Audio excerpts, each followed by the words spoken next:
Man, get ready to be scared, because the latest news about the Steelers is very strange. Out of nowhere, a situation involving someone important at the top of the hierarchy started bothering a lot of people, and what Hayward said surprised everyone. At the same time, a worrying attitude on the field took on a new meaning after what came to light, and to make matters worse, an unexpected concern about Rodgers left everyone tense. All of this happened almost simultaneously, as if something bigger was forming behind the scenes. Alright, let's talk about what set Steelers Nation on fire this week. You know how people always say Pittsburgh is one of the most stable franchises in all of sports? 6 Lombardis, decades of consistency, only 3 head coaches since the 60s. All that good stuff, but lately things haven't felt as perfect as the old highlight reels make it seem. And the center of the latest storm, the guy running the whole operation at the top, Art Rooney II, has been catching heat for a while now.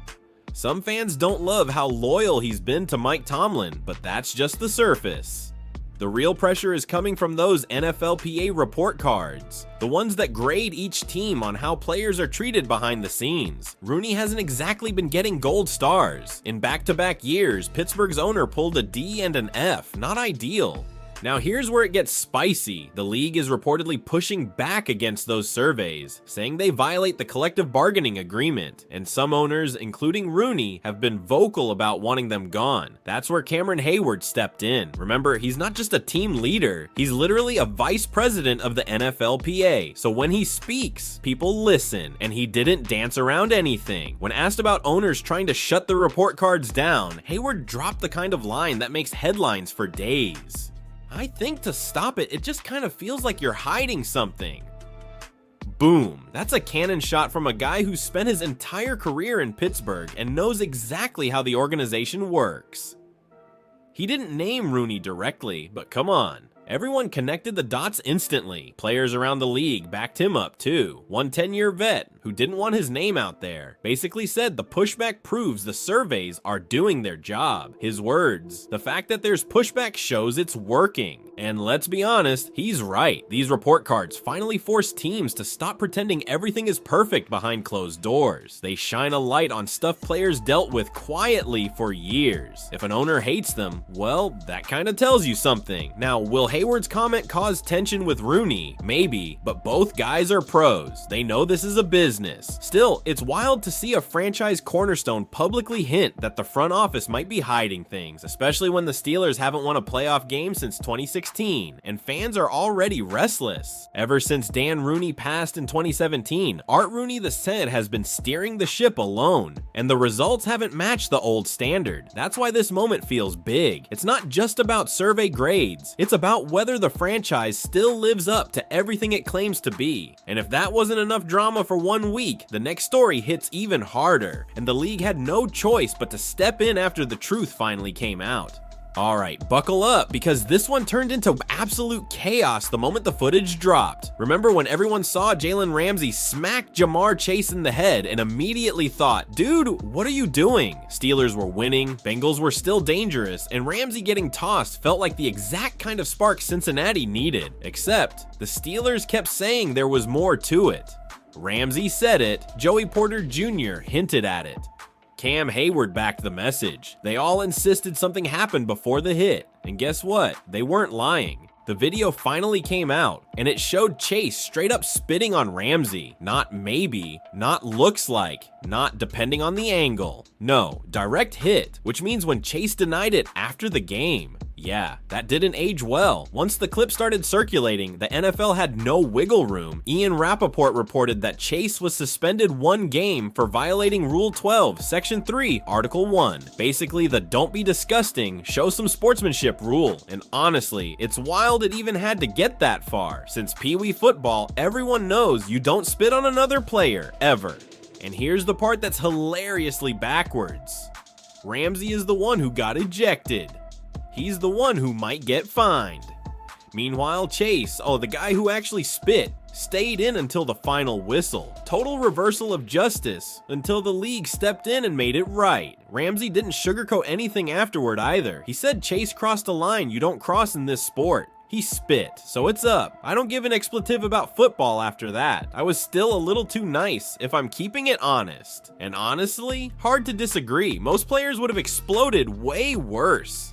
Even Mike Tomlin, who had to discipline Ramsey right after the game because he didn't know the full story yet, still made it clear. We got to be smarter. We got to stay in football games as individuals.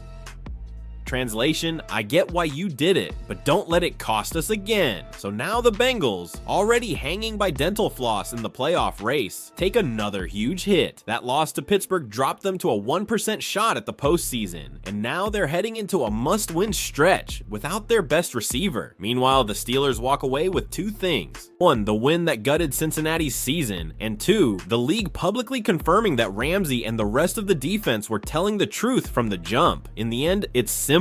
The second guy always gets caught, but this time, the NFL made sure the first guy didn't skate away clean. And while all that madness was unfolding, another situation quietly turned into a real worry, especially after the latest update on the team's quarterback.